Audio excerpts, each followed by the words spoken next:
Hi Gemini, this is Jessica with Whispers of Grace Healing. I'm here today to do your May 2020 general reading. This is going to be for Gemini, Sun, Moon, Rising, and Venus, so if these messages do not make sense for you, please do not try to force it. Take what resonates, leave what doesn't, and make sure to check out your Moon, Rising, and Venus sign if you are watching for your Sun sign. Hopefully it will put the picture together a little bit more for you. If you're new to my channel, welcome. I will be doing things a little bit differently than normal. Usually I do use tarot, but sometimes I will just use intuitive messages to come through as we channel. Spirit has quite a few ways of allowing me to receive their messages in order to communicate them properly for you. So I hope that you enjoy these. Vibe Tribe, love you something serious. Don't know what I'd do without you guys. Thank you to everyone who has been supporting my channel through donations,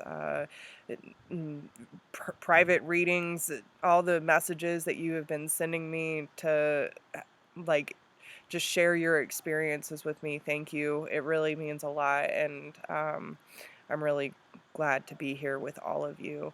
So with that being said, yeah, again, general messages, take what applies, leave what doesn't. If you're watching for your sun sign, make sure to check out your moon, rising, and Venus if it doesn't make sense for you. And even if it does, might help put things together for you.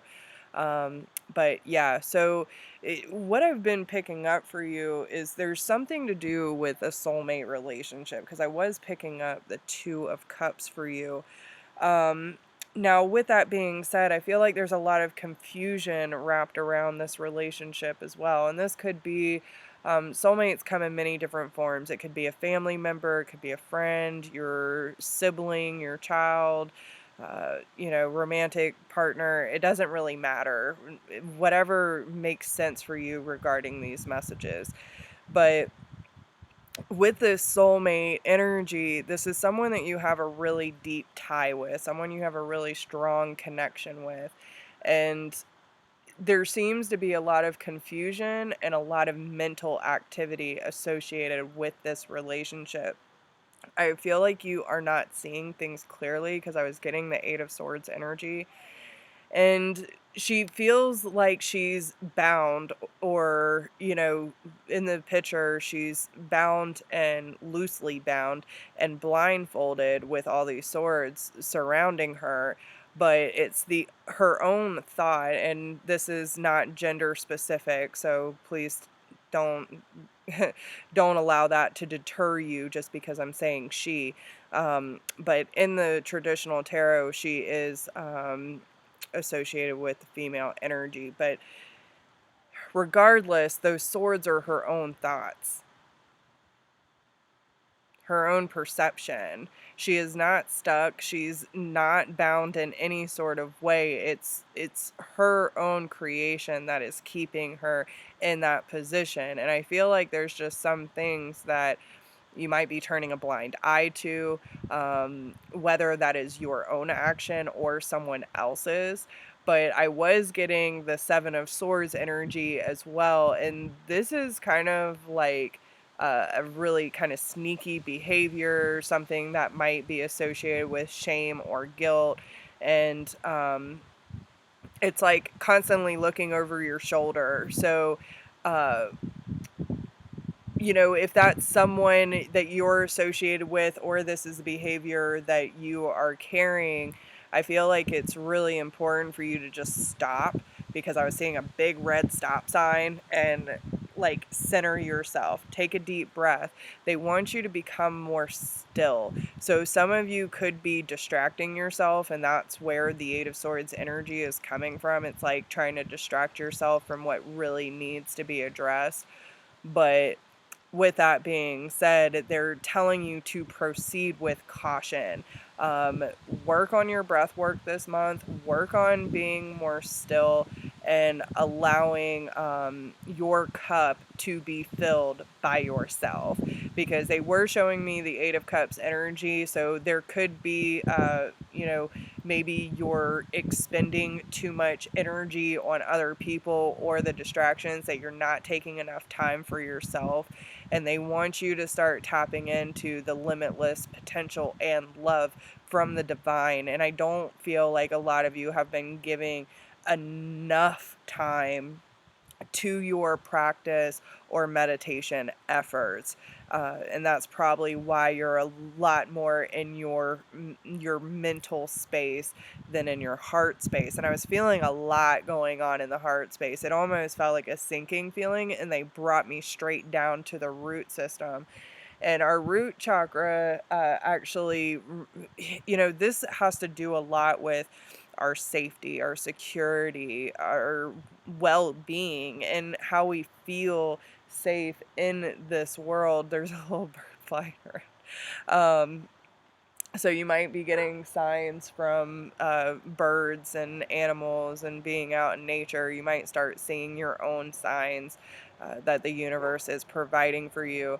But be aware of those distractions, because I was feeling that there's a lot of, like, again, external output. And so they really want you to start taking more of that time to go within and really look at things that you have maybe been distracting yourself from, because it needs your time, your attention, and it needs priority right now.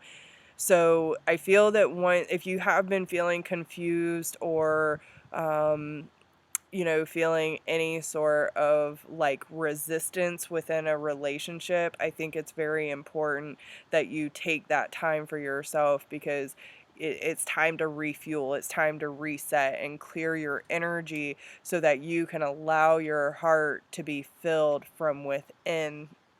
Now, especially if you have any issues regarding like your parents, or, the way that you grew up and not receiving a lot of love, support, security, feeling safe within your home environment, these are going to be issues that really affect the way that you allow someone in, or vice versa. And so you might be sabotaging yourself in that way, and that's why it's creating a lot of the mental activity, because you're trying to analyze what is happening versus feeling and trusting what you're seeing unfold in front of you. And I feel like if you start looking at things in more of a different light by going within, then you'll be able to make better decisions for yourself, that's going to help you elevate to where you want to be. Because I feel like Gemini has a lot of goals. Um, there's a lot of things that Gemini wants to accomplish, but I just feel like this major resistance in the heart space. Like, as soon as I said goals, it's like, so really sit down and start kind of like just playing around with it. Any goals that you have for yourself or for your life, and I would focus more on like the near future, not too much in the distant future, but what's something that you want to start for yourself, whether that be a habit or a ritual or a practice or a hobby. Maybe you want to do some research. Like, these are the things that they want you to start taking the necessary steps towards accomplishing, instead of focusing so much outside of yourself that you're not really giving yourself the time you deserve. I feel like once you start taking care of yourself in that sense, then things are going to start falling in line for you better.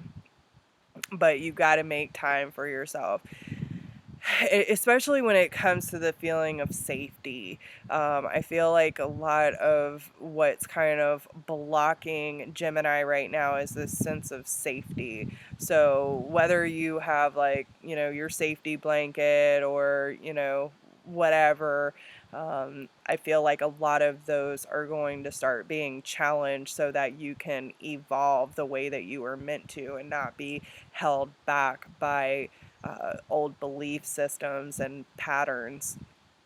So, is there anything else? Really pay attention to the signs and synchronicities around you. Um, I feel like you really need to start trusting your own voice.